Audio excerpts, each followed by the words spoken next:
Hello friends, welcome to my channel stocks and investment Tamil. இந்த வீடியோவில் Amanda health கேரோட IPO ரிவ்யூவை பார்த்துருவோம். நீங்க இந்த சேனலோட முதல் வியூவரா இருந்தீங்கன்னா மறக்காம இந்த சேனலை சப்ஸ்கிரைப் பண்ணி உங்க ஆதரவை தெரிவிங்க.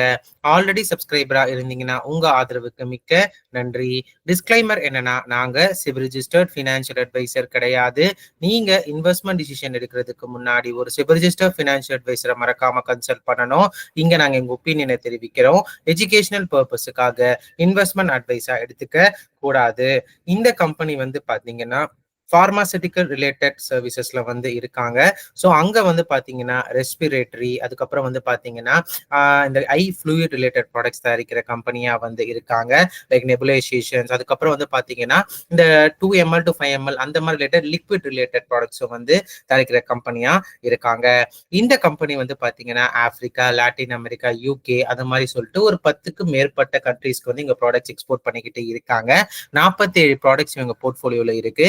120 இன்டர்நேஷனல் ஜூரிஸ்டிகேஷன்ல இவங்க ப்ராடக்ட்ஸ் செல் ஆகிட்டு இருக்கு. ஆப்ரேட்டிங் ஆக்டிவிட்டிஸ் கேஷ் ஃப்ளோ இந்த கம்பெனிக்கு பாசிட்டிவா இருக்கு. 32% அளவுக்கு ரெவன்யூ எக்ஸ்போர்ட் ரெவன்யூவா இருக்கு. ஸோ 32% பாத்தீங்கன்னா ஒரு எக்ஸ்போர்ட் ரெவன்யூவா இருந்தாலுமே வெறும் யூஎஸ்ஏல வெறும் 0.2% எக்ஸ்போஷர் இருக்கு. ஸோ இந்த ஃபார்மா டாரிஃப் அந்த மாதிரி பாத்தீங்கன்னா இந்த கம்பெனி கொஞ்சம் பாதிக்கப்பட வாய்ப்புகள் கிடையாது. இந்த கம்பெனியோட ரிஸ்க் ஃபேக்டர்ஸ் என்னன்னு சொல்லி பாத்தீங்கன்னா டாப் லைன் க்ரோத் இந்த கம்பெனிக்கு இன்கன்சிஸ்டன்டா இருக்கு.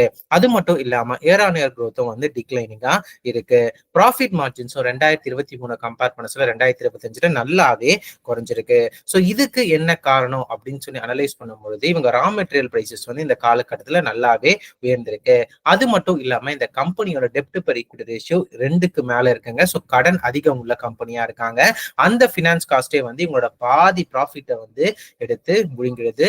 ஸோ ரீசெண்ட் டைம்ல கொஞ்சம் இவங்களோட ப்ராஃபிட்ஸ்லாம் பாதிக்கப்படுறதுக்கு காரணம் அதுவா தான் இருக்கு. ஸோ கடனை தத்தரிக்கிற கம்பெனியா இருக்காங்க.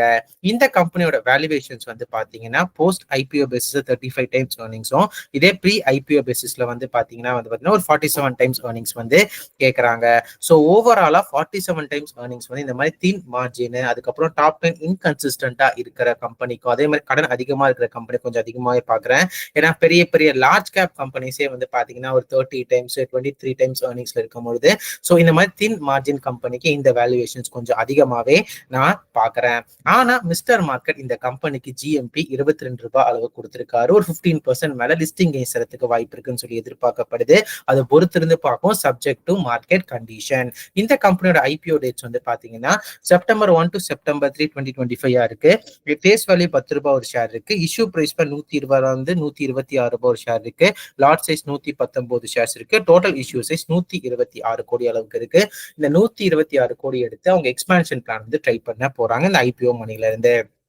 இப்போ இந்த கம்பெனியோட கன்க்ளூஷன் பார்த்துருவோம்.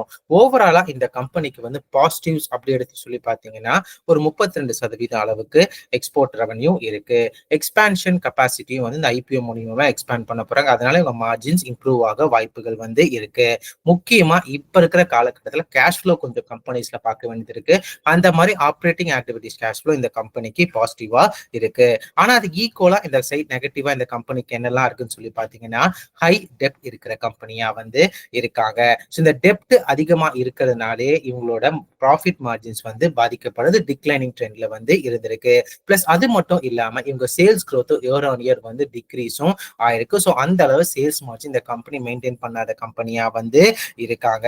பிளஸ் இவங்க கேட்கிற வேல்யூவேஷன்ஸ் 50 டைம்ஸ் ஏர்னிங்ஸ் கேட்கறாங்க. ஸோ ஒரு சின்ன மார்க்கெட் கேப் இருக்கிற கம்பெனிக்கு 50 டைம்ஸ் ஏர்னிங்ஸ் கொஞ்சம் அதிகமாவே நான் பாக்குறேன். லார்ஜ் கேப்லாம் கொஞ்சம் 20 times earnings, 25 times earnings, 30 times ஏர்னிங்ஸ்ல இருக்கும் பொழுது ஸோ வேல்யூவேஷன்ஸ் கன்சர்ன்ஸ், கடன் அதிகமா இருக்கு. Plus top line bottom line இன்கன்சிஸ்டன்டா இருக்கறனால கொஞ்சம் ரிஸ்க் இன்வால்விங் ஐபிஓ இப்போதைக்கு நான் பாக்குறேன். ஸோ இந்த மாதிரி இன்வெஸ்ட்மெண்ட் பாத்தீங்கன்னா கொஞ்சம் ஹை ரிஸ்க் இன்வெஸ்டர்ஸ்க்கு கன்சிடரேஷனா இருக்கும் நான் பாக்குறேன். With stop loss at IPO price. ஏன்னா நல்ல ஜிஎம்பி இருக்கிற ஐபிஓஸ் கூட இப்ப ரீசெண்ட் டைம்ல ஜிஎம்பி குறைஞ்சு ஸ்டாப் லாஸ் ஹிட் ஆகிற அளவுக்கு ட்ரேட் ஆயிட்டு இருக்குங்க. ஸோ அந்த ஒரு காரணத்தினால லிஸ்டிங் ஓரளவுக்கு நல்லபடியா இருக்கும்னு சொல்லி எதிர்பார்க்கப்படுது. பட் பொறுத்திருந்து பார்ப்போம் மார்க்கெட் கண்டிஷன் எப்படி இருக்குன்னு சொல்லிட்டு.